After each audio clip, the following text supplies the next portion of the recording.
नमः शिवाय। हर हर महादेव। प्रिय मित्रों, आप सभी का स्वागत है आपके अपने चैनल शिवराम कथाएं में। शुक्रवार को माता पार्वती की ये कथा जरूर सुने।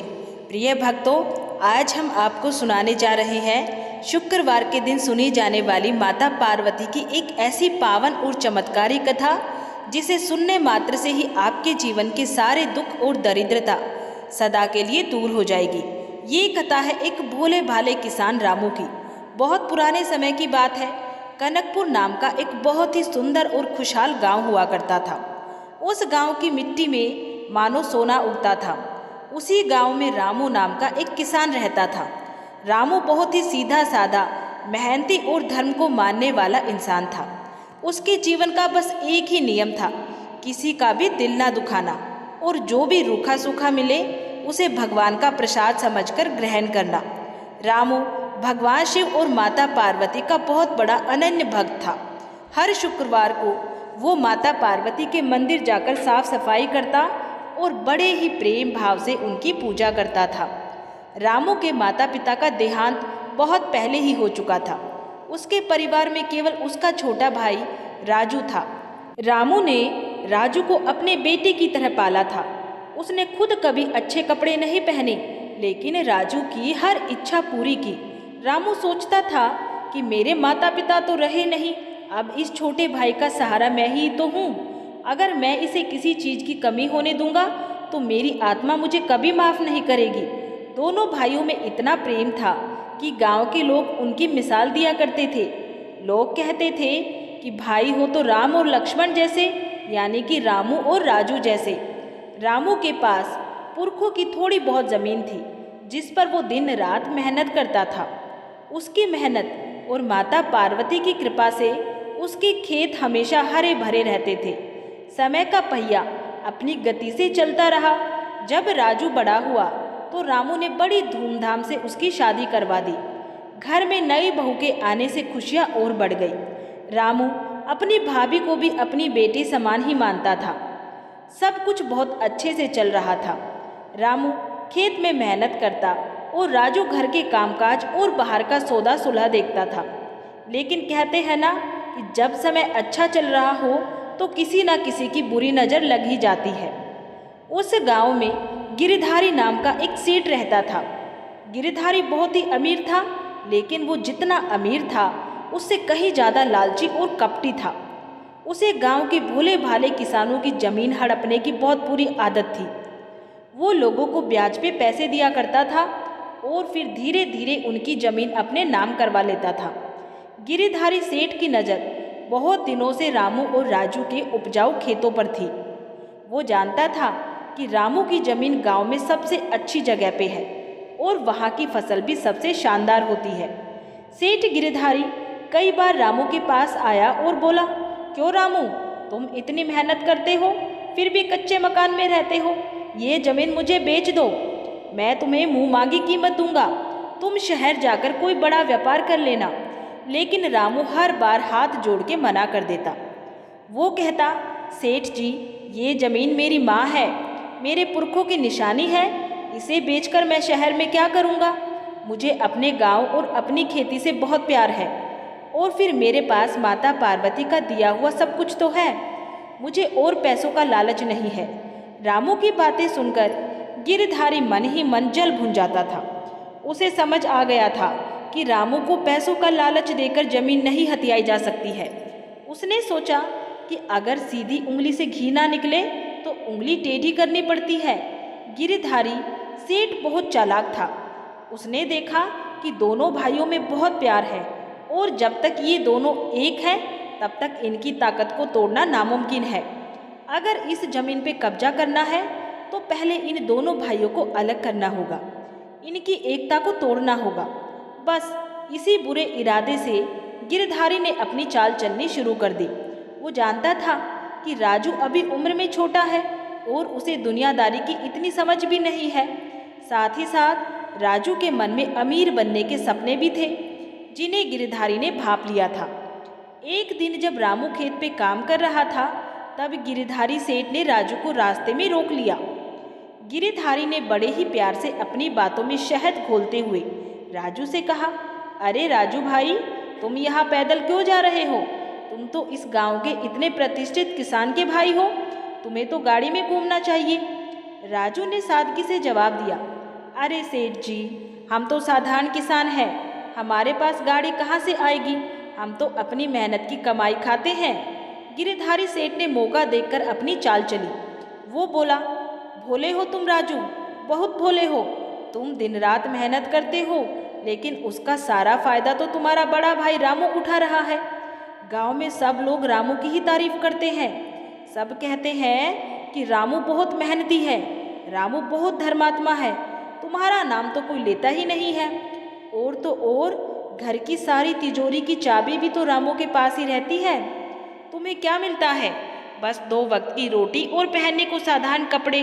राजू को सेठ की बातें थोड़ी अजीब लगी, लेकिन उसके मन में एक हल्का सा सवाल उठ गया। उसने कहा, नहीं सेठ जी, आप गलत सोच रहे हैं। भैया मुझे बहुत प्यार करते हैं, वो मेरे पिता के समान है। गिरिधारी जोर से हंसा और बोला, अरे पगले, पिता समान होना और पिता होने में बहुत फर्क होता है।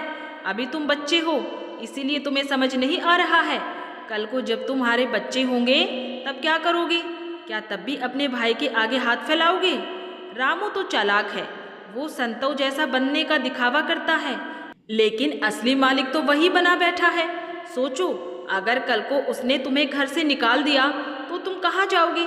तुम्हारे हाथ में तो कुछ भी नहीं है। गिरिधारी की इन जहरीली बातों का असर राजू पे धीरे धीरे होने लगा था। जो राजू कल तक अपने भाई पे जान छिड़कता था, अब उसके मन में शक का एक छोटा सा बीज बो दिया गया था।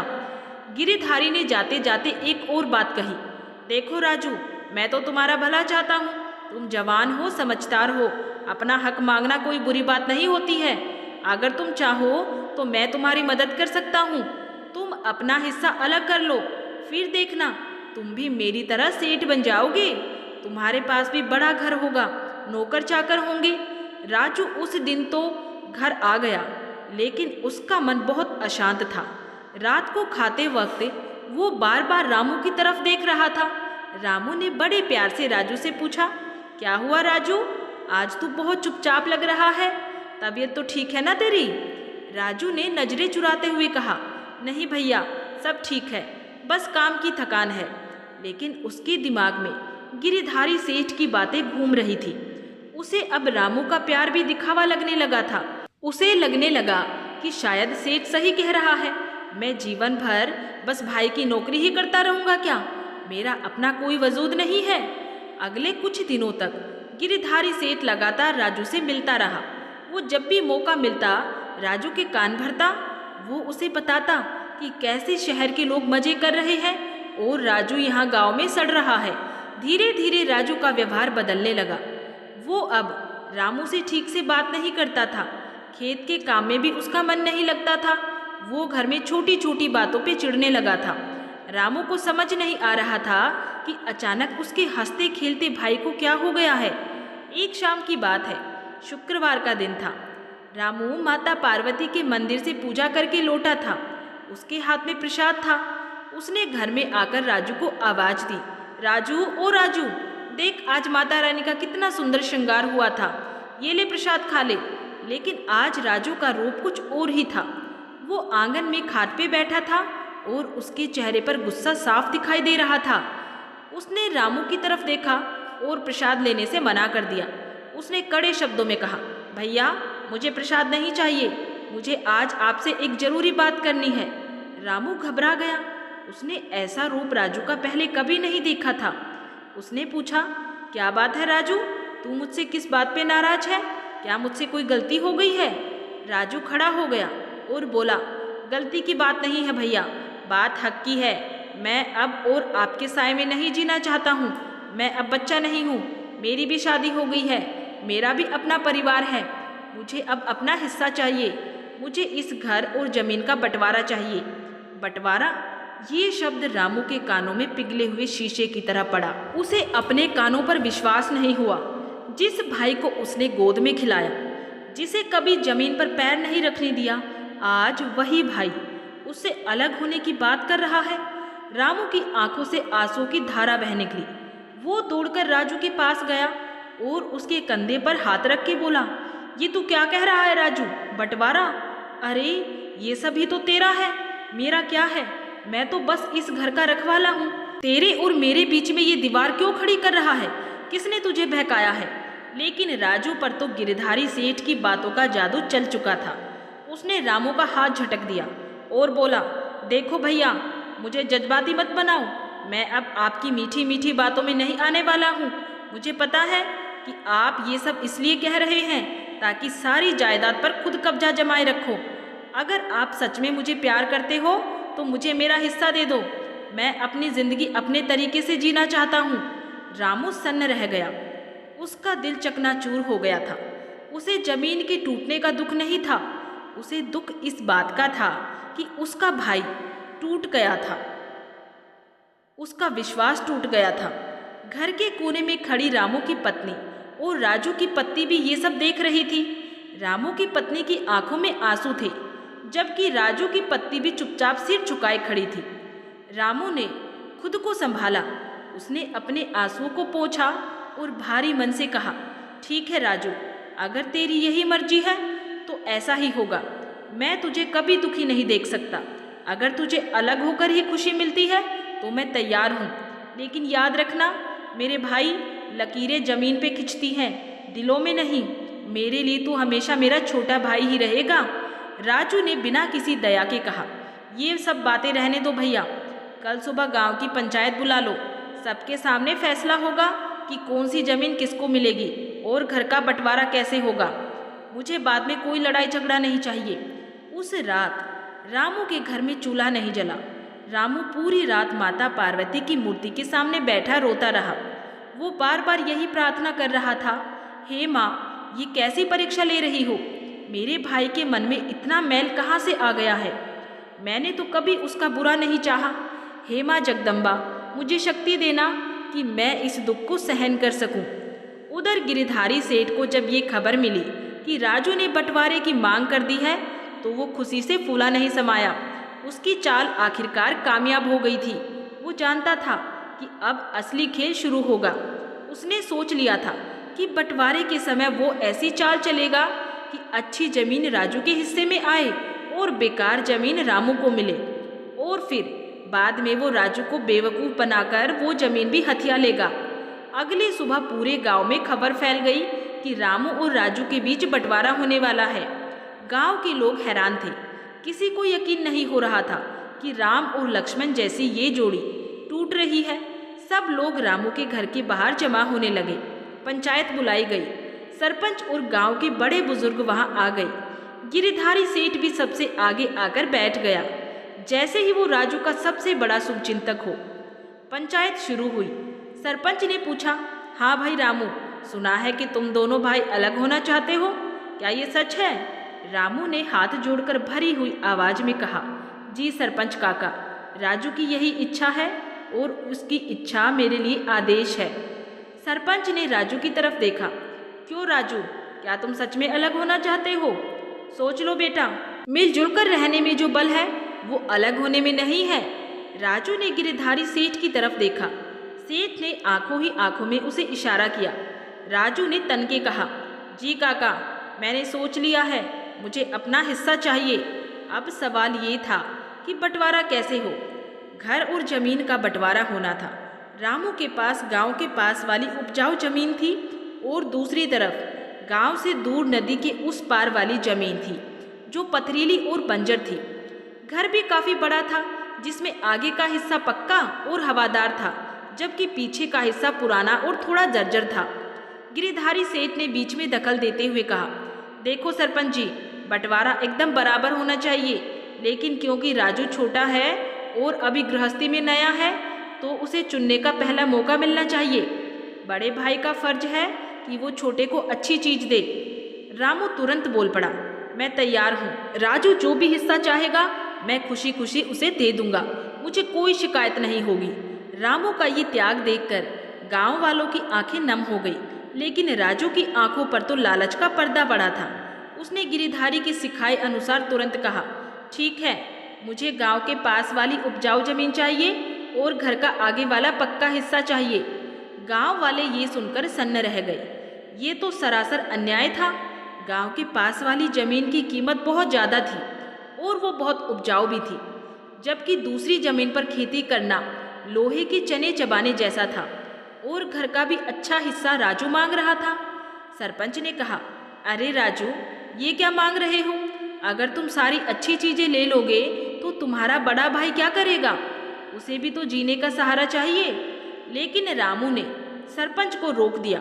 उसने एक ऐसी बात कही जिसने सबका दिल जीत लिया, लेकिन साथ ही साथ सबकी आंखों में आंसू भी ला दिए। रामू बोला, नहीं काका, राजू को मत रोकिए, उसे जो चाहिए वो उसे दे दीजिए। मेरे हाथ पैर सलामत है, मैं मेहनत कर लूँगा।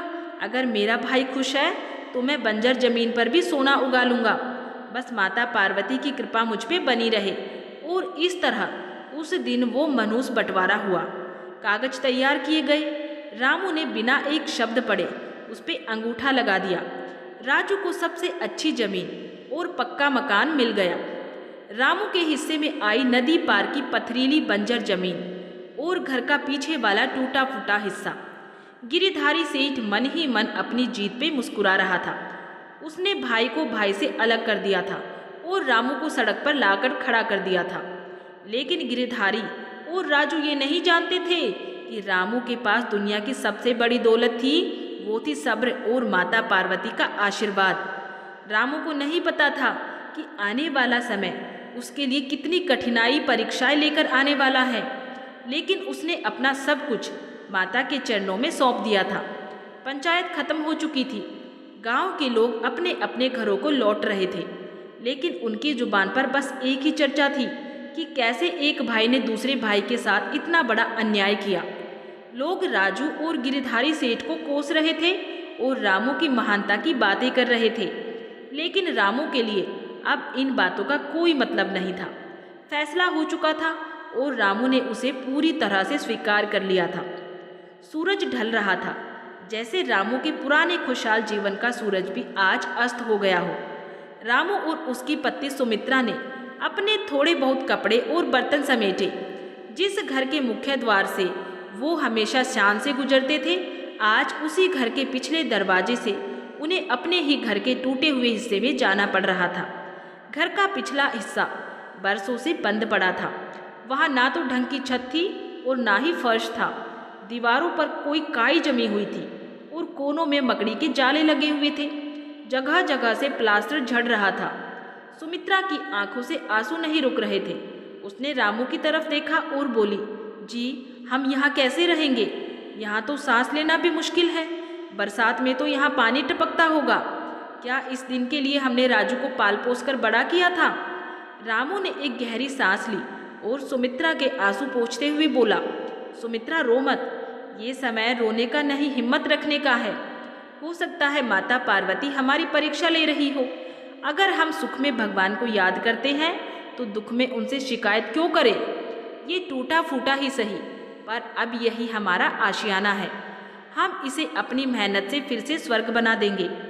रामू की बातों में सुमित्रा को थोड़ी हिम्मत मिली। दोनों पति पत्नी ने मिलकर उसी वक्त सफाई शुरू कर दी। उन्होंने जाले हटाए, फर्श को धोया और टूटी हुई खिड़कियों पर पुराने कपड़े लगाकर हवा को रोकने का इंतजाम किया। रात होते होते उन्होंने उस कबाड़ खाने जैसे कमरे को रहने लायक बना लिया था। उस रात उनके पास पकाने के लिए ज़्यादा कुछ नहीं था, बस सूखी रोटियां और नमक था। रामू ने वही खाया और माता का नाम लेकर जमीन पर बिछी चटाई पर सो गया।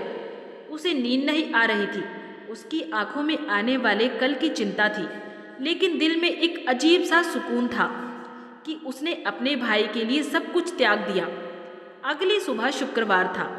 रामू हमेशा की तरह ब्रह्म मुहूर्त में उठ गया। उसने स्नान किया और घर के एक कोने में माता पार्वती की एक छोटी सी तस्वीर रखकर दिया जलाया। उसने हाथ जोड़कर माता से प्रार्थना की, हे जगत जननी माँ, आज से मेरा एक नया संघर्ष शुरू हो रहा है। मेरे पास ना तो अच्छी जमीन है, ना धन है और ना ही कोई बल है। मेरा बस एक ही बल है और वो है आपका आशीर्वाद। मुझे इतनी शक्ति देना माँ कि मैं उस बंजर जमीन का सीना चीरकर अनाज उगा सकूं। मुझे कभी किसी के आगे हाथ ना फैलाना पड़े। पूजा करने के बाद रामू अपनी कुदाली और फावड़ा लेकर नदी के पार अपनी जमीन की ओर चल पड़ा। गांव के लोग उसे जाता देख रहे थे। कुछ लोगों ने उसे टोका भी। अरे रामू भाई, कहाँ जा रहे हो? उस बंजर जमीन पे? वहाँ तो घास का तिनका भी नहीं उगता है। वहाँ जाकर क्यों अपनी हड्डियाँ तोड़ रहे हो? रामू बस मुस्कुरा दिया और बोला, मेहनत करना किसान का धर्म है काका। फल देना धरती माता और भगवान के हाथ में है। नदी पार करके जब रामू अपने खेत पे पहुंचा तो उसका दिल एक पल के लिए बैठ गया। वो जमीन नहीं, पत्थरों का ढेर था। वहाँ दूर दूर तक सिर्फ झाड़ियाँ, कंटीले पौधे और बड़े बड़े पत्थर नजर आ रहे थे। जमीन इतनी सख्त थी कि उस पे चलना भी मुश्किल था। बरसों से वहाँ किसी ने हल नहीं चलाया था। धूप तेज हो रही थी और उस वीरान जगह पे रामू बिल्कुल अकेला खड़ा था। लेकिन रामू ने हार नहीं मानी। उसने अपनी कुदाली उठाई और जमीन पे पहला वार किया। खटाक की आवाज आई। कुदाली जमीन में धंसने की बजाय पत्थर से टकराकर उछल गई। रामू के हाथों में झंझनाहट हो गई। जमीन लोहे जैसी सख्त थी। उसने फिर से वार किया। फिर से वही हुआ। रामू पसीने से लथपथ हो गया था। 1 घंटे की मेहनत के बाद वो मुश्किल से एक छोटी सी क्यारी जितनी जगह भी साफ नहीं कर पाया था। उसके हाथों में छाले पड़ गए थे और उन छालों से अब खून रिसने लगा था। दोपहर हो गई थी। सुमित्रा उसके लिए खाना लेके आई। उसने जब रामू की हालत देखी तो उसका कलेजा मुंह को आ गया। रामू का पूरा शरीर धूल और पसीने में सना हुआ था और हाथों से खून बह रहा था। सुमित्रा दौड़कर उसके पास आ गई और बोली, बस करो जी, बस करो। ये जमीन खेती लायक नहीं है। हम कहीं मजदूरी कर लेंगे, लेकिन मैं आपको यूँ तिल तिल कर मरते हुए नहीं देख सकती हूँ। रामू ने सुमित्रा के हाथ से पानी का लोटा लिया, एक घूंट पानी पिया और बोला, नहीं सुमित्रा, किसान का बेटा हूँ, मजदूरी नहीं करूँगा। मेरे पिताजी कहते थे कि धरती कभी बांझ नहीं होती है, बस उसे प्यार और मेहनत की ज़रूरत होती है। मैं इस जमीन को हारने नहीं दूंगा। ये मेरे हिस्से की जमीन है, मेरी माँ है, मैं इसे हरी भरी करके ही दम लूँगा। रामू का दृढ़ निश्चय देखकर सुमित्रा ने भी अपनी साड़ी का पल्ला कमर में खोस लिया। वो बोली, ठीक है, अगर आप नहीं मानेंगे तो मैं भी नहीं मानूंगी। मैं भी आपके साथ काम करूंगी। हम दोनों मिलकर इन पत्थरों को हटाएंगे। और फिर उस बंजर जमीन पर एक अद्भुत दृश्य देखने को मिला। पति और पत्नी दोनों मिलकर चिलचिलाती धूप में पत्थरों से लड़ रहे थे। वे बड़े बड़े चट्टानों को धकेलते, कंटीली झाड़ियों को काटते और अपनी बंजर किस्मत को बदलने की कोशिश करते। शाम होते होते वे बुरी तरीके से थक चुके थे, लेकिन उन्होंने खेत के एक छोटे से कोने को साफ कर लिया था। ये एक बहुत छोटी शुरुआत थी, लेकिन उम्मीद की एक किरण थी। उधर गांव के उस पार राजू के घर में माहौल बिल्कुल अलग था। राजू को अच्छी उपजाऊ जमीन और पक्का मकान मिल गया था। उसे लगा कि अब उसे मेहनत करने की कोई ज़रूरत नहीं है। गिरधारी सेठ सुबह सुबह ही राजू के घर पे पहुंच गया। गिरधारी ने राजू की पीठ थपथपाते हुए कहा, वाह भाई राजू, अब लग रहे हो तुम असली जमींदार। देखो, अब तुम बड़े आदमी हो गए हो। बड़े लोग खुद खेत में हल नहीं चलाते हैं, वे तो मजदूरों से काम करवाते हैं। तुम्हारे पास इतनी अच्छी जमीन है, इतना पैसा है, तुम क्यों धूप में काले होगे? मैं तुम्हें कुछ अच्छे मजदूर भिजवा दूंगा, वे तुम्हारे सारा काम कर देंगे। तुम बस आराम से हुक्का पियो और खाट पर लेट जाओ। राजू को गिरधारी की बातें बहुत पसंद आई। उसे लगा कि गिरधारी सही कह रहा है। उसने सोचा, भैया तो मूर्ख थे जो दिन भर बैल की तरह खटते रहते थे। अब मैं मालिक हूँ, मैं शांति से रहूँगा। राजू ने खेत पे जाना बंद कर दिया। उसने गिरधारी के भेजे हुए मजदूरों को काम पे लगा दिया। वो दिन भर गांव के चौपाल पे बैठता, ताश खेलता और नए दोस्तों के साथ गप्पे मारता। घर में भी अब सादा खाना नहीं बनता था, रोज तरह तरह के पकवान बनने लगे थे।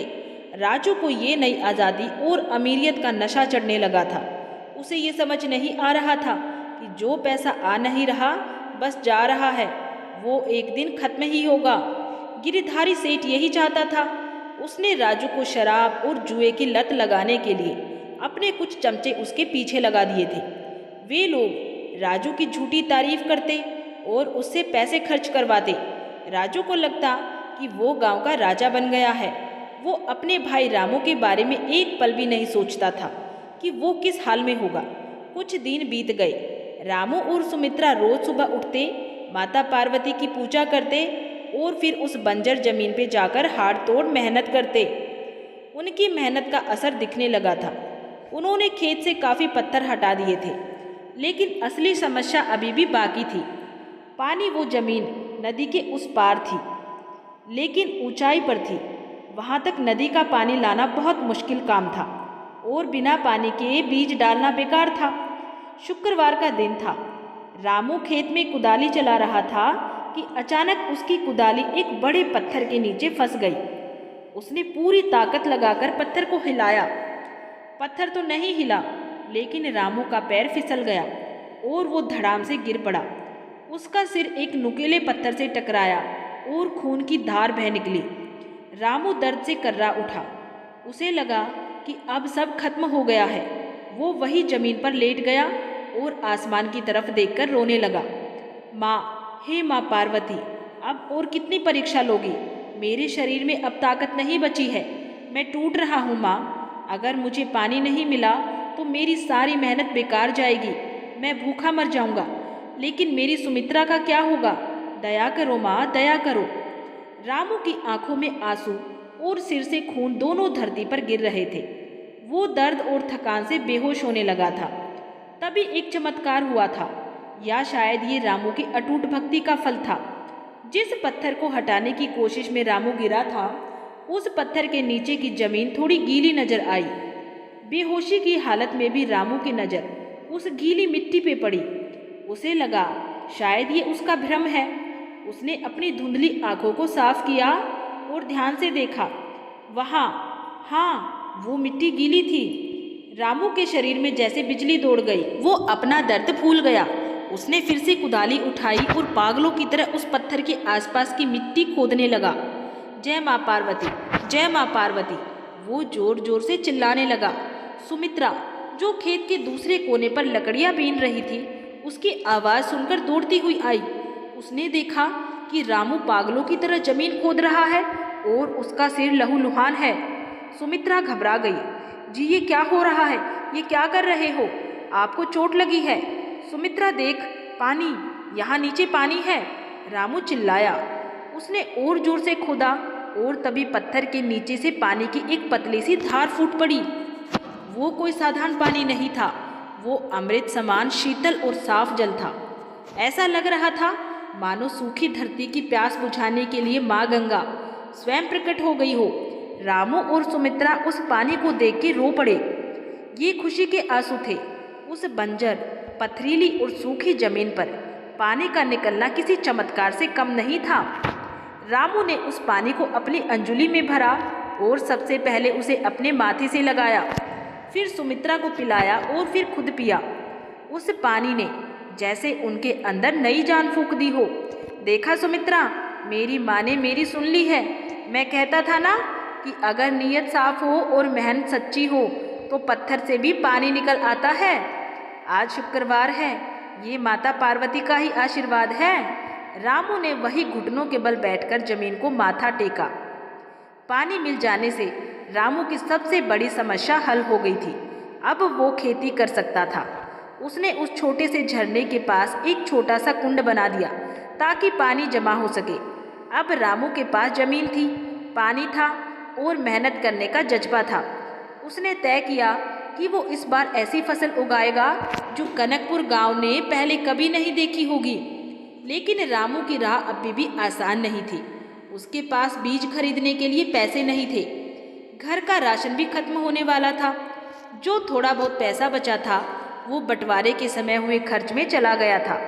रामू जानता था कि गिरधारी सेठ के पास जाने का मतलब है शेर के मुंह में सिर देना, और राजू से वो मांगना नहीं चाहता था। शाम को घर लौटते समय रामू गांव के बाजार से गुजरा। उसकी नज़र बीज की दुकान पे पड़ी। दुकानदार एक भला आदमी था, लेकिन उधार देने में कतराता था। रामू भारी कदमों से दुकान पे गया और बोला, सेठ जी, मुझे कुछ बीज चाहिए थे, उधार पर, फसल कटते ही चुका दूंगा। दुकानदार ने रामू को ऊपर से नीचे तक देखा।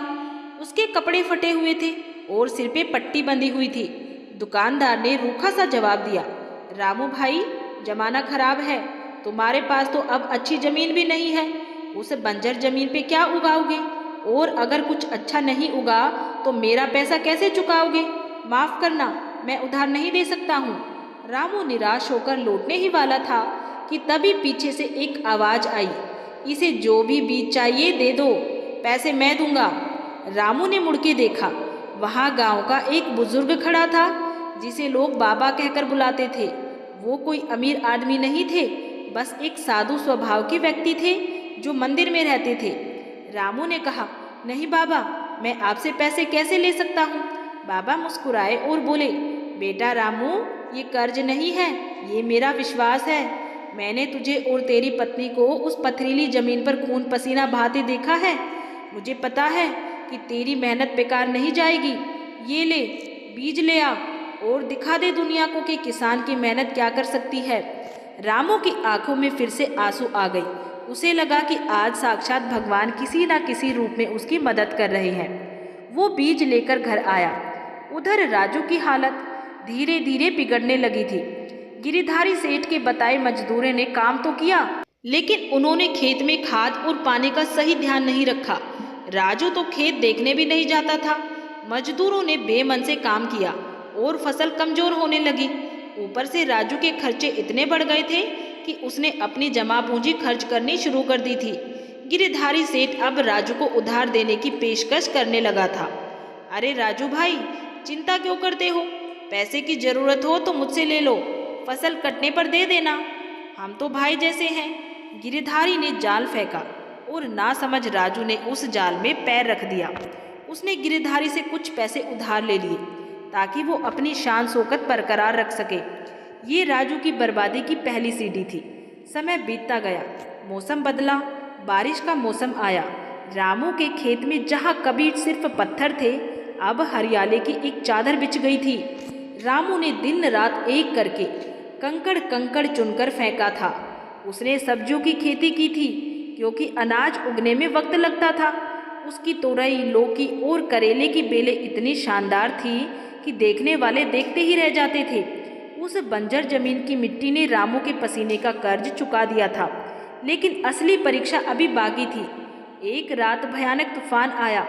हवा इतनी तेज थी कि पेड़ उखड़ने लगे, बिजली कड़क रही थी और मूसलाधार बारिश हो रही थी। रामू और सुमित्रा अपने टूटे फूटे घर में बैठे कांप रहे थे। छत से पानी टपक रहा था, लेकिन रामू को घर की चिंता नहीं थी। उसे तो चिंता थी अपनी फसल की। वो जानता था कि ये तूफान उसकी महीनों की मेहनत को एक झटके में बर्बाद कर सकता है। रात गहरी होती जा रही थी और तूफान का शोर बढ़ता ही जा रहा था। बादलों की गर्जना ऐसी थी मानो आसमान फट पड़ेगा। रामू के टूटे फूटे घर की छत से पानी की धार बहने लगी थी। सुमित्रा घर के एक कोने में सिकुड़कर बैठी थी, जहाँ पानी नहीं टपक रहा था, लेकिन रामू का मन घर में नहीं अपने खेत में था। वो बार बार दरवाजे की झिल्ली से बाहर बिजली की चमक में अपने खेत की दिशा में देखने की कोशिश कर रहा था। रामू की आंखों में नींद का नामो निशान नहीं था। उसने अपनी पत्नी सुमित्रा से कहा, सुमित्रा, ये बारिश नहीं, ये मेरी परीक्षा बरस रही है। अगर मेरी फसल बह गई तो हम फिर से वहीं आ जाएंगे जहाँ से शुरू किया था। नहीं, उससे भी बुरे हाल में, क्योंकि अब तो हमारे पास कोई जमा पूंजी भी नहीं बची है। सुमित्रा ने कांपते हुए कहा, जी आप चिंता मत कीजिए। माता पार्वती ने अगर पत्थर से पानी निकाला है तो वो उस पानी से हमारी फसल डूबने नहीं देगी। विश्वास रखिए, दिया बुझा नहीं है, अभी भी जल रहा है। और सच में तेज हवा के झोंके के बावजूद माता पार्वती की तस्वीर के सामने जल रहा मिट्टी का वो छोटा सा दिया अपनी लौ को बचाए हुए था। ये देखकर रामू को थोड़ा सहारा मिला। वो पूरी रात ओम नमः शिवाय का जाप करता रहा। सुबह हुई, तूफान शांत हो चुका था, लेकिन तबाही के निशान हर जगह थे। गांव में कई लोगों के कच्चे छप्पर उड़ गए थे, पेड़ रास्तों पर गिरे पड़े थे। रामू सबसे पहले उठा और भागता हुआ नदी के पार अपने खेत की ओर गया। उसका दिल जोर जोर से धड़क रहा था। उसे डर था कि कहीं उसे वहाँ सिर्फ कीचड़ और बर्बाद हुई फसल ना मिले। जैसे ही रामू खेत पर पहुँचा, वो जो नज़ारा देखा उसे अपनी आंखों पर यकीन नहीं हुआ। आसपास की झाड़ियां उखड़ गई थी, कई पेड़ गिर गए थे, लेकिन रामू की सब्जियों की बेलें सुरक्षित थी। ये कैसे संभव हुआ? रामू ने ध्यान से देखा। असल में उसकी जमीन पथरीली और ढलान वाली थी। बारिश का सारा अतिरिक्त पानी पत्थरों के बीच से बहकर नीचे निकल गया था। पानी खेत में जमा ही नहीं हुआ था, इसीलिए पौधों की जड़ें गली नहीं थी। और जो बड़े बड़े पत्थर रामू ने खेत के मेड़ पर लगाए थे, उन्होंने तेज हवा को रोक लिया था, जिससे कोमल बेलें टूटने से बच गई थी। रामू घुटनों के बल बैठ गया और आसमान की ओर हाथ जोड़ के रो पड़ा। तेरी लीला अपरंपार है माँ। जिसे दुनिया बंजर और बेकार जमीन कहती थी, आज उसी पथरीली जमीन ने मेरी फसल को बचा लिया है। अगर मेरे पास समतल जमीन होती तो आज पानी भरने से सब कुछ सड़ जाता। तू जो करती है अच्छे के लिए करती है। रामू खुशी खुशी अपनी लौकी, तोरई और भिंडी तोड़ने लगा। सब्जियां इतनी ताजी और अच्छी थी कि देखने वाले का मन ललचा जाए। उसने अपनी टोकरी भरी और उसे सिर पर रखकर गांव की मंडी की तरफ चल दिया। रास्ते में उसने देखा कि राजू के खेत पानी से लबालब भरे हुए हैं। राजू की जमीन नीची थी और वहां जल निकासी का कोई रास्ता नहीं था।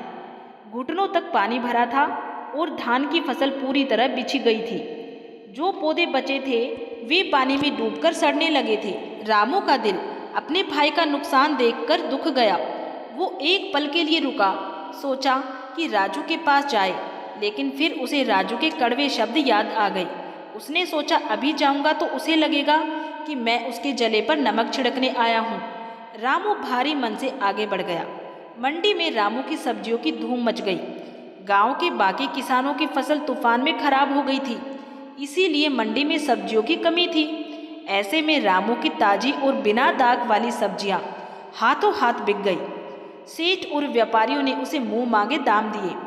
उस दिन रामू की जेब में इतने पैसे आए जितने उसने पिछले कई महीनों में नहीं देखे थे। घर लौटते समय रामू ने सबसे पहले माता पार्वती के लिए प्रसाद खरीदा। फिर सुमित्रा के लिए एक नई साड़ी ली, क्योंकि उसकी पुरानी साड़ी जगह जगह से फट चुकी थी। और घर के लिए महीने भर का राशन लिया। वो उस बुजुर्ग बाबा के पास भी गया जिन्होंने उसे बीज दिए थे और उनके पैसे चुकाकर उनका आशीर्वाद लिया। जब रामू घर पहुंचा और सुमित्रा के हाथ में पैसे और राशन रखा तो सुमित्रा की रुलाई फूट पड़ी। आज उनके घर में कई महीनों बाद पेट भरकर और अच्छा खाना बनने वाला था। सुमित्रा ने कहा, देखो जी, सत्य परेशान हो सकता है लेकिन पराजित नहीं। आपकी मेहनत रंग लाई। उस शाम रामू के टूटे घर में उत्सव जैसा माहौल था। दूसरी तरफ राजू के घर में मातम छाया हुआ था। राजू दोपहर को सोकर उठा था। जब वो खेत पे गया तो अपनी बर्बाद फसल देखकर सन्न रह गया। उसने सिर पीट लिया। हाय, ये क्या हो गया? मेरी सारी मेहनत, मेरा सारा पैसा पानी में गया। राजू वहीं कीचड़ में बैठ के रोने लगा। उसे समझ नहीं आ रहा था कि अब वो क्या करे। उसने गिरधारी सेठ से जो कर्ज लिया था वो चुकाना तो दूर, अब खाने के लाले पड़ने वाले थे। तभी वहां गिरधारी सेठ अपनी छड़ी घुमाता हुआ आ पहुंचा। गिरधारी तो पहले से ही जानता था कि क्या हुआ है, लेकिन उसने चेहरे पर झूठा दुख बयान किया और बोला, अरे राम राम, ये तो बहुत बुरा हुआ राजू भाई। कुदरत का कहर भी गरीबों पर ही टूटता है। तुम्हारी इतनी अच्छी जमीन का ये हाल हो गया है। राजू ने रोते हुए कहा, सेठ जी, मैं तो बर्बाद हो गया। मजदूरों को देने के लिए पैसे नहीं हैं, आपका ब्याज चढ़ रहा है और अब ये फसल भी नहीं रही। मैं क्या करूं? गिरिधारी ने राजू के कंधे पे हाथ रखा और अपनी अगली चाल चली। वो बोला, राजू, मुझे एक बात समझ नहीं आ रही। कल रात इतना भयानक तूफान आया, पूरा गांव तहस नहस हो गया। तुम्हारी इतनी मजबूत जमीन पानी में डूब गई, लेकिन मैंने सुना है कि नदी के उस पार तुम्हारे भाई रामू के खेत में एक पत्ता भी नहीं टूटा है। उसकी फसल लहला रही है और आज वो मंडी में नोट छाप रहा था। राजू चौंक गया। क्या भैया की फसल बच गई उस बंजर जमीन पर? गिरिधारी ने आग में घी डालते हुए कहा, हाँ भाई, मुझे तो दाल में कुछ काला लगता है। सोचो, जो जमीन खेती के लायक नहीं थी वहाँ सोना उग रहा है और तुम्हारी उपजाऊ जमीन बंजर हो रही है। कहीं रामू ने कोई टोना टोटका तो नहीं करवा दिया है? सुना है वो रोज मंदिर जाता है। पता नहीं वह कौन सी पूजा पाठ करता है कि तुम्हारी किस्मत उसने छीन ली है। राजू का दिमाग तो पहले से ही काम नहीं कर रहा था। गिरिधारी की बातों ने उसके शक को यकीन में बदल दिया। उसे लगने लगा कि उसकी बर्बादी का कारण उसकी अपनी लापरवाही नहीं बल्कि रामू का जादू टोना है। ईर्ष्या की आग ने राजू की बुद्धि को पूरी तरीके से जला दिया था। गिरिधारी ने देखा कि लोहा गर्म है तो उसने हथौड़ा मार दिया। वो बोला, खैर छोड़ो इन बातों को, भाई भाई में ये सब होता रहता है। तुम चिंता मत करो राजू, मैं हूं ना, तुम्हारा ये बुरा वक्त भी कट जाएगा। तुम्हें अगली फसल के लिए और घर के खर्च के लिए जितने पैसे चाहिए ले लो। कागज पर अंगूठा लगा दो, बस एक औपचारिकता है। राजू ने बिना एक पल सोचे, बिना कागज पढ़े फिर से गिरिधारी के लाए कागजों पर अंगूठा लगा दिया। उसे नहीं पता था कि इस बार उसने अपनी जमीन गिरवी रखने के लिए कागजों पर अंगूठा लगाया है। शाम को राजू शराब पी के घर आया। उसका गुस्सा 7वें आसमान पे था। रामू के घर से खुशबू उठ रही थी। सुमित्रा ने आज खीर बनाई थी। वो खुशबू राजू की नाक में पहुंची तो उसे गिरिधारी की बातें याद आ गई। वो लड़खड़ाते कदमों से रामू के दरवाजे पे पहुंचा और जोर जोर से दरवाजा पीटने लगा। बाहर निकल रामू, बाहर निकल पाखंडी, राजू चिल्लाया। रामू और सुमित्रा घबराकर बाहर आई। रामू ने देखा कि राजू नशे में धुत है। उसने राजू को संभालने की कोशिश की। राजू, ये क्या हालत बना रखी है, घर जा आराम कर। राजू ने रामू को धक्का दे दिया। दूर रहो मुझसे, तू बहुत बड़ा भगत बनता है ना। अब समझ में आया तेरी तरक्की का राज। तूने काला जादू किया है मेरे खेत पर। तूने मेरी किस्मत बांधी है। तू चाहता है कि मैं बर्बाद हो जाऊं और फिर तेरे पैरों में गिर जाऊं, लेकिन मैं ऐसा नहीं होने दूंगा। रामू सन्न रह गया।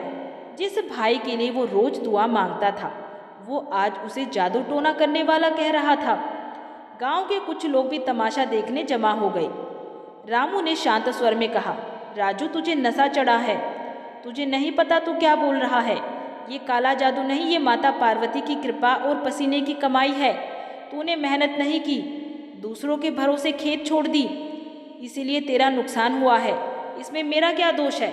चुप कर, ज्ञान मत दे मुझे, राजू चिल्लाया। आज से तेरा और मेरा रिश्ता खत्म, पूरी तरीके से खत्म। और सुन लो गांव वालों, ये रामू साधु नहीं, ढोंगी है। इसने मेरी जमीन पर नजर लगा दी है। राजू वहां से गालियां देता हुआ चला गया। रामू वही दरवाजे पे खड़ा रहा। उसकी आंखों में आंसू थे। सुमित्रा ने उसका हाथ पकड़ा और अंदर ले गई। रामू ने उस रात खीर का एक निवाला भी नहीं खाया। उसे अपनी जीत की खुशी नहीं, भाई की हार का गम था। अगले दिन शुक्रवार था। रामू मंदिर गया। उसका मन बहुत भारी था। वो मूर्ति के सामने बैठा और बोला, माँ, तूने मुझे धन दिया, फसल दी, लेकिन मेरा भाई मुझसे और दूर हो गया है। ये कैसी परीक्षा है। मुझे मेरा भाई वापस चाहिए। माँ, उसे सही रास्ता दिखा। उसे उस गिरिधारी सेठ के चंगुल से बचा ले। उधर गिरिधारी सेठ अपनी हवेली में बैठा खुश हो रहा था। उसके मुनीम ने पूछा, सेठ जी, अब आगे क्या करना है। गिरिधारी ने हुक्का गुड़गुड़ाते हुए कहा, काम हो गया। राजू ने अपनी जमीन गिरवी रख दी है। अब बस एक और खराब फसल का इंतजार है, उसके बाद वो जमीन मेरी होगी। और जहाँ तक रामू की बात है, उसे भी मैं इस गांव से निकलवा कर ही दम लूँगा। अब मैं एक ऐसी चाल चलूँगा कि गांव वाले खुद रामू को धक्के मारकर गांव से निकाल देंगे। गिरिधारी ने एक बहुत ही घिनौनी योजना बनाई थी। गांव के मंदिर में सोने के आभूषण थे जो माता पार्वती को पहनाए जाते थे। गिरिधारी ने सोचा कि अगर वो चोरी करवा दे और इल्ज़ाम रामू पे लगा दे तो रामू की इज्जत भी जाएगी और उसे जेल भी होगी। और क्योंकि मंदिर की चाबी पुजारी के अलावा रामू के पास ही रहती है, क्योंकि वो सफाई करता था, इसीलिए शक उस पर आसानी से जाएगा। अमावस की काली रात थी। पूरा कनकपुर गांव गहरी नींद में सो रहा था। आसमान में एक भी तारा नहीं चमक रहा था, मानो आज की रात कोई बहुत बड़ा अनर्थ होने वाला हो। गिरिधारी सेठ की हवेली के पीछे वाले दरवाजे से एक साया निकला। ये कालिया था, गिरिधारी का सबसे भरोसेमंद और चालाक नौकर। उसके हाथ में एक पोटली थी और चेहरे पर एक काली नकाब। उसे गिरिधारी ने एक ही काम सौंपा था, मंदिर से माता पार्वती के गहने चुराना और इल्ज़ाम रामू के सिर मढ़ना। कालिया दबे पांव मंदिर की ओर बढ़ा। मंदिर गांव के बीचों बीच था। वहां सन्नाटा पसरा हुआ था। कालिया ने अपनी जेब से एक चाबी निकाली। ये मंदिर की नकली चाबी थी, जो गिरिधारी ने पुजारी जी की चाबी का सांचा लेकर बहुत पहले ही बनवा ली थी। कालिया ने धीरे से ताला खोला। कच्च की आवाज हुई और दरवाजा खुल गया। अंदर माता पार्वती की मूर्ति के सामने घी का दिया टिमटिमा रहा था। कालिया एक पल के लिए सहम गया। उसे लगा मानो माँ की मूर्ति उसे घूर रही है, लेकिन लालच और मालिक का डर उसके मन पर हावी था। उसने जल्दी जल्दी माँ के गले से सोने का हार, हाथों के कंगन और मुकुट उतार लिया। उसने सारे गहने अपनी पोटली में भर लिए, लेकिन उसने एक छोटा सा सोने का कंगन अलग निकाल दिया। चोरी करने के बाद कालिया वहां से सीधा रामू के घर की तरफ गया। रामू का घर गांव के किनारे पर था और वहां अंधेरा भी ज़्यादा था। रामू और सुमित्रा अपने कच्चे मकान के अंदर गहरी नींद में थे। कालिया ने बड़ी सावधानी से बिना कोई आवाज़ किए वो सोने का कंगन रामू के घर के बाहर छप्पर में खोस दिया, जहां आसानी से किसी की भी नज़र पड़ जाए, लेकिन ऐसा लगे कि उसे छिपाकर रखा गया है। अपना काम पूरा करके कालिया अंधेरे में गायब हो गया। सुबह हुई। शुक्रवार का दिन था। पूर्व दिशा में सूरज की लालिमा छा रही थी। रामू अपनी आदत के अनुसार ब्रह्म मुहूर्त में उठा। स्नान करके वो लोटा भरकर जल और ताजे फूल लेके मंदिर की ओर चल दिया। उसका मन बहुत प्रसन्न था। वो मन ही मन माँ का भजन गुनगुना रहा था। जैसे ही रामू मंदिर की सीढ़ियाँ चढ़ा, उसका दिल थक से रह गया। मंदिर का मुख्य द्वार आधा खुला था। रामू के हाथ से फूलों की थाली छूट गई। वो बदहवास सा अंदर दौड़ा। अंदर का नज़ारा देखकर उसके पैरों तले जमीन खिसक गई। माता पार्वती की मूर्ति सूनी थी। सारे आभूषण गायब थे। अनर्थ हो गया, घोर अनर्थ हो गया। रामू जोर जोर से चिल्लाने लगा। उसने मंदिर का घंटा इतनी जोर से बजाया कि उसकी आवाज़ पूरे गांव में गूंज गई। दौड़ो, कोई आओ, माँ के गहने चोरी हो गए हैं। घंटे की आवाज़ सुनकर गांव वाले हड़बड़ाकर जागे। लोग बदहवास होकर मंदिर की तरफ दौड़े। सरपंच, पुजारी और गांव के बाकी लोग वहां जमा हो गए। पुजारी जी ने जब मूर्ति को बिना गहनों के देखा तो वे वहीं बैठ के रोने लगे। हे माँ, ये किस पापी ने किया है? हमारे गांव पर ये कैसा कलंक लग गया है? तभी भीड़ को चीरते हुए गिरिधारी सेठ वहां पहुंचा। वो नाटक करते हुए बोला, क्या हुआ? इतना शोर क्यों मचा है? अरे राम राम, माँ के गहने चोरी हो गए हैं। ये कैसे हो सकता है? मंदिर का ताला तो टूटा नहीं है, चाबी से खोला गया है। गिरिधारी की ये बात सुनकर सब सन्न रह गए। सबने देखा कि ताला सचमुच टूटा नहीं था, उसे चाबी से खोला गया था। गिरिधारी ने भीड़ की तरफ देखा और अपनी जहरीली आवाज में बोला, भाइयों, ताला नहीं टूटा है। इसका मतलब चोर कोई बाहर का नहीं है, चोर इसी गांव का है। और वो ऐसा आदमी है जिसके पास मंदिर की चाबी रहती हो, जो रोज सबसे पहले मंदिर आता हो। सबकी नजरें पुजारी जी पे गई, लेकिन पुजारी जी तो 80 साल के बूढ़े थे, उन पर कोई शक नहीं कर सकता था। फिर अचानक सबकी नजरें रामू पर टिक गई। रामू रोज मंदिर की सफाई करता था और पुजारी जी अक्सर उसे चाबी दे देते थे ताकि वो सुबह जल्दी सफाई कर सके। सरपंच ने कड़ी आवाज में पूछा, रामू, आज सुबह सबसे पहले मंदिर कौन आया था? रामू ने कांपते हुए हाथ जोड़े और बोला, सरपंच काका, मैं ही आया था, लेकिन जब मैं आया तो दरवाज़ा खुला था। मैंने चोरी नहीं की है काका, मैं तो माँ का भक्त हूँ। मैं ऐसा सपने में भी नहीं सोच सकता हूँ। गिरिधारी चिल्लाया, भक्त का ढोंग मत कर रामू, हम सब जानते हैं कि आजकल तुझे पैसों की कितनी भूख है। तूने बंटवारे में बंजर जमीन ली, फिर अचानक तेरी फसल अच्छी हो गई, तूने मंडी में नोट छापे और अब तुझे और पैसा चाहिए होगा। ये सब तूने ही किया है। तू रोज सुबह अकेले मंदिर आता है, ये काम तेरे सिवा और कोई नहीं कर सकता है। रामू रोते हुए गिरिधारी के पैरों में गिर पड़ा। सेठ जी, आप मुझ पर इतना बड़ा इल्ज़ाम मत लगाइए। मैं गरीब जरूर हूँ, लेकिन चोर नहीं हूँ। आप मेरा घर देख लीजिए, मेरा खेत देख लीजिए, मैंने कभी हराम का एक पैसा नहीं खाया है। राजू भीड़ में खड़ा ये सब देख रहा था। उसका मन द्वंद्व में फंसा था। एक तरफ उसका सगा भाई था और दूसरी तरफ गिरिधारी की उभरी हुई बातें। उसने कुछ नहीं कहा, बस चुपचाप खड़ा रहा। तभी गिरिधारी ने कहा, सरपंच जी, बातों से सच सामने नहीं आएगा, तलाशी लेनी पड़ेगी। अगर रामू सच्चा है तो इसे डरना नहीं चाहिए। चलो अभी रामू के घर की तलाशी लेते हैं। पूरा गांव रामू के घर की ओर चल पड़ा। रामू सबसे आगे चल रहा था। उसका सिर झुका हुआ था। उसे अपने ऊपर नहीं बल्कि अपने भगवान पे भरोसा था कि सांच को आँच नहीं। वे रामू के घर पहुँचे। सुमित्रा बाहर ही खड़ी थी। भीड़ को देख के वो घबरा गई। सरपंच ने कहा, सुमित्रा, हमें घर की तलाशी लेनी है। मंदिर में चोरी हुई है और शक रामू पे है। सुमित्रा को जैसे काट मार गया हो। उसने रामू की तरफ देखा। रामू की आंखों में आंसू थे। सुमित्रा ने रास्ता छोड़ दिया। गांव के कुछ लोग और गिरिधारी के आदमी घर के अंदर घुसे। उन्होंने बक्से खोले, अनाज के डिब्बे पलटे, बिस्तर झाड़ा। अंदर कुछ नहीं मिला। रामू ने राहत की सांस ली। वो बोला, देख लिया सरपंच काका, मेरे घर में कुछ नहीं है। मैंने कहा था ना कि मैं निर्दोष हूँ। लेकिन गिरिधारी इतनी आसानी से हार मानने वाला नहीं था। उसने अपने आदमी को इशारा किया। कालिया चिल्लाया, अरे अंदर नहीं तो बाहर भी तो छिपा सकता है। वो छप्पर देखो, वहाँ कुछ चमक रहा है। सबकी नजरें छप्पर की ओर गई। सरपंच ने एक आदमी को ऊपर चढ़ने को कहा। ऊपर आदमी ने छप्पर में हाथ डाला और वहाँ से सोने का वही कंगन निकाल लिया गया जो कालिया ने रात को वहाँ रखा था। मिल गया सबूत, गिरिधारी जोर से चिल्लाया। कंगन देखते ही रामू के पैरों तले से जमीन निकल गई। उसे अपनी आंखों पर विश्वास नहीं हो रहा था। ये मेरे घर में कहाँ से आया?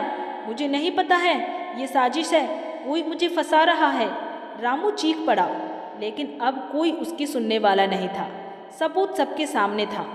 गांव वाले जो कल तक रामू की जय जयकार कर रहे थे, अब उसे गालियां देने लगे। धिक्कार है तुझ पे रामू, धिक्कार है। तूने माँ के गहने चुराए। हमें तो लगता था तू देवता है, पर तू तो आस्तीन का सांप निकला। इसने हमारे गांव की नाक कटवा दी है। इसको तो जूतों से मारना चाहिए। सरपंच ने गुस्से में कहा, रामू, अब और कुछ कहना बाकी है? गहने तेरे घर से मिला है। तूने धर्म को लज्जित किया है। पंचायत का फैसला है कि तुझे अभी इसी वक्त पुलिस के हवाले किया जाएगा, और जब तक फैसला नहीं हो जाता तेरा और तेरे परिवार का हुक्का पानी बंद। कोई भी गांव वाला तुझसे बात नहीं करेगा। पुलिस को बुलाया गया। रामू की कलाई में हथकड़ी पहना दी गई। सुमित्रा दहाड़े मार मार कर रो रही थी। वो कभी सरपंच के पैरों में गिरती तो कभी राजू के पास जाकर गिड़गिड़ाती, राजू भैया कुछ तो बोलो, तुम्हारे भैया चोर नहीं है, तुम तो उन्हें बचपन से जानते हो, बचा लो उन्हें। लेकिन राजू पत्थर बना खड़ा रहा। उसके मन में गिरिधारी का वो जहर पूरी तरीके से फैल चुका था कि रामू ने काला जादू किया है। उसने सोचा शायद भगवान ने ही इसे सजा दी है। उसने अपनी भाभी का हाथ झटक दिया और मुंह फेर लिया। पुलिस रामू को जीप में बैठाकर ले गई। जाते जाते रामू ने मुड़कर अपने भाई, अपने घर और दूर दिख रहे मंदिर के शिखर को देखा। उसकी आंखों में एक ही सवाल था, माँ, मैंने तेरी इतनी भक्ति की, क्या उसका यही फल है? रामू को थाने ले जाकर बंद कर दिया गया। थानेदार गिरिधारी सेठ का जानकार था। गिरिधारी ने पहले ही उसे पैसे खिला दिए थे। थानेदार ने रामू को बहुत मारा पीटा। बोल, बाकी गहने कहाँ हैं?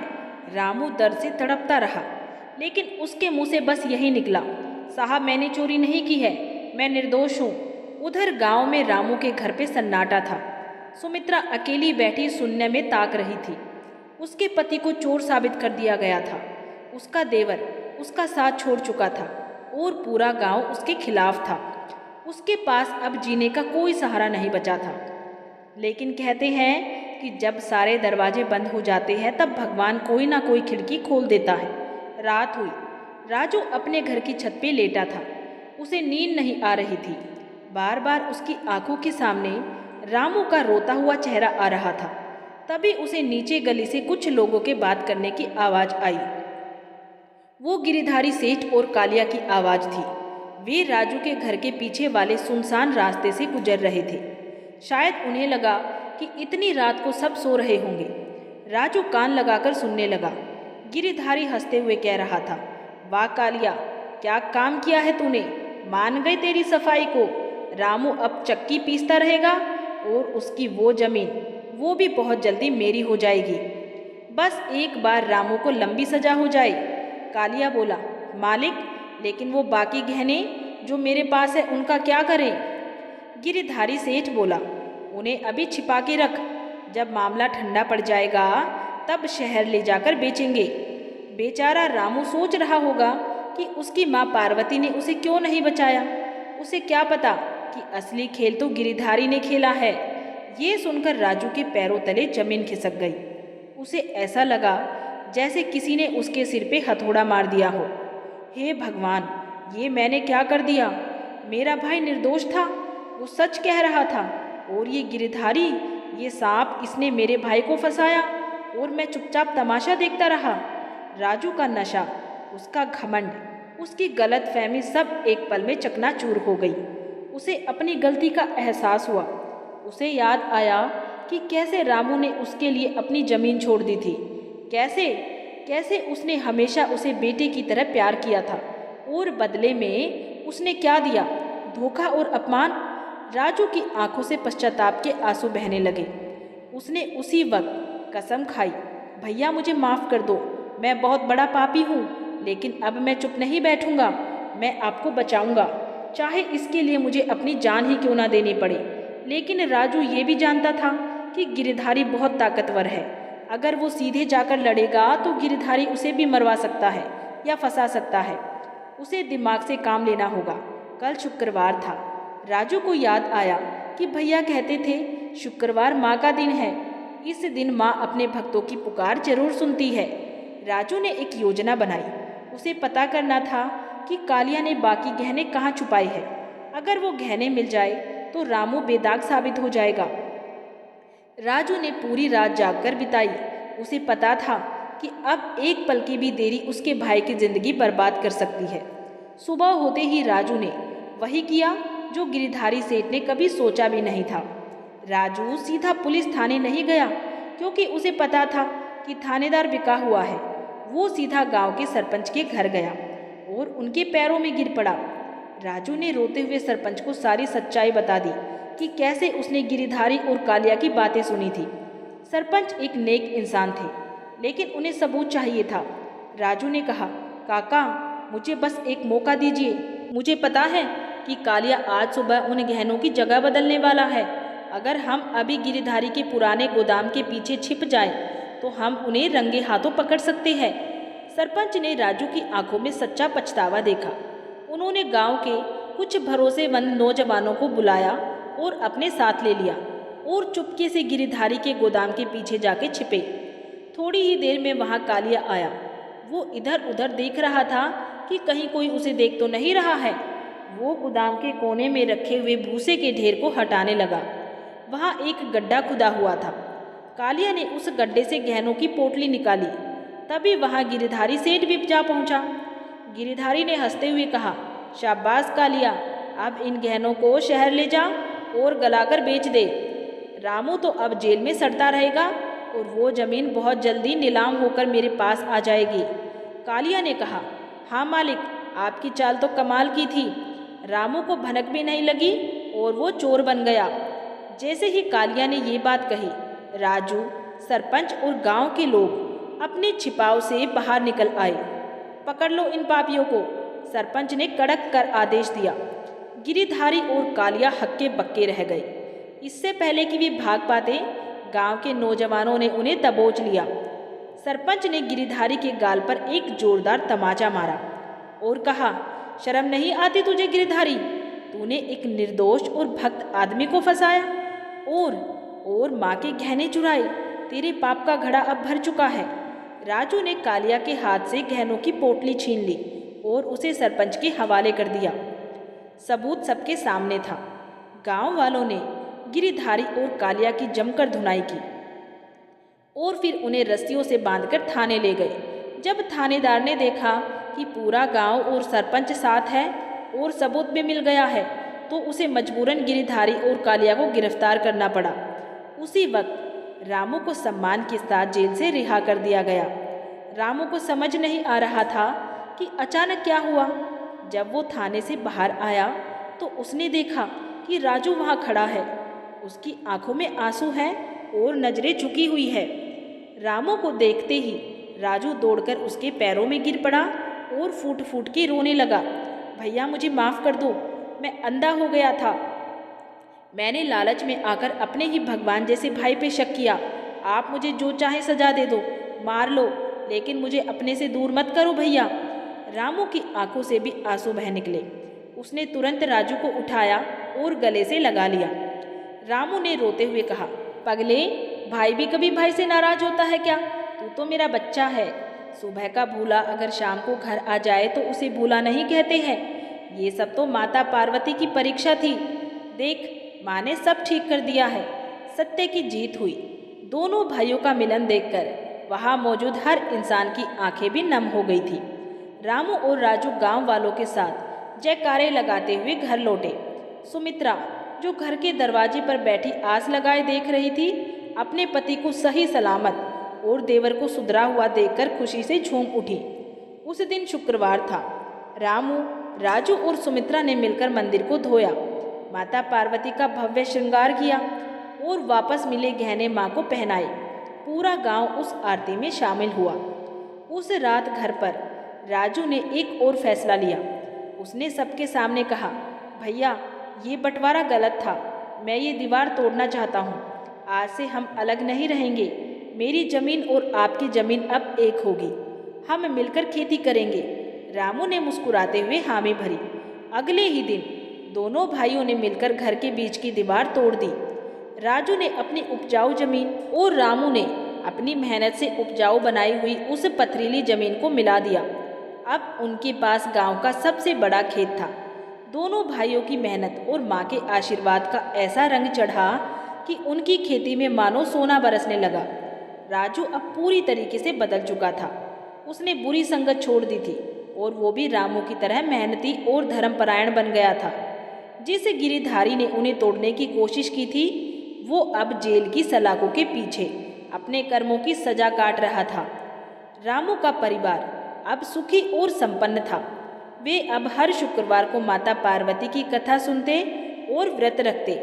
रामू अक्सर गांव के लोगों से कहता, जीवन में चाहे कितना भी अंधेरा हो, अगर आपका मन साफ है और ईश्वर पर अटूट विश्वास है तो दुख के बादल छटने में देर नहीं लगती है। धैर्य और धर्म, यही सुखी जीवन का मूल मंत्र है। इस तरह माता पार्वती की कृपा से उजड़ा हुआ घर फिर से बस गया और दोनों भाइयों का प्यार अमर हो गया। कनकपुर गांव में आज भी लोग रामू और राजू की मिसाल देते हैं और हर शुक्रवार को बड़ी ही श्रद्धा से माता पार्वती का पूजन करते हैं। हम भी अपने जीवन में कई बार परीक्षाओं से गुजरते हैं। कभी धन का संकट आता है, कभी अपनों से बिछुड़ने का गम सताता है, तो कभी अपमान की अग्नि हमें जलाती है। लेकिन यदि हम इस कथा के मर्म को समझ ले तो हम जान पाएंगे कि महादेव और माता पार्वती हमें कभी अकेला नहीं छोड़ते हैं। वे हर संकट में हमारे साथ होते हैं। बस हमें अपनी भक्ति का दीपक जलाए रखना है। आज की ये कथा आपके जीवन के अंधकार को दूर करे, आपके घर में बरकत लाए और आपके मन को वो शांति प्रदान करे जो संसार के किसी भी वैभव में नहीं है। जिसने इस कथा को अंत तक पूरे भाव से सुना है, मेरा विश्वास है कि माता पार्वती उनकी झोली कभी खाली नहीं रखेंगी। उनके जीवन के सारे दुख, गरीबी और मानसिक चिंताएं इस कथा के श्रवण मात्र से ही नष्ट हो जाएंगी। जाने से पहले मैं आपसे केवल इतना कहूँगी कि भक्ति वो मार्ग है जहाँ झुकने वाला हर व्यक्ति ही सबसे ऊंचा उठता है। अगर इस कथा ने आपके हृदय को थोड़ा सा भी छुआ हो तो इस कथा को लाइक जरूर करें। हमारे चैनल शिव राम कथाएं को सब्सक्राइब करें और कमेंट बॉक्स में हर हर महादेव, जय माता पार्वती लिखना बिल्कुल भी ना भूलें। और ऐसी ही कथाएं सुनने के लिए हमारे चैनल को सब्सक्राइब कर लें। बोलिए हर हर महादेव, जय माता पार्वती।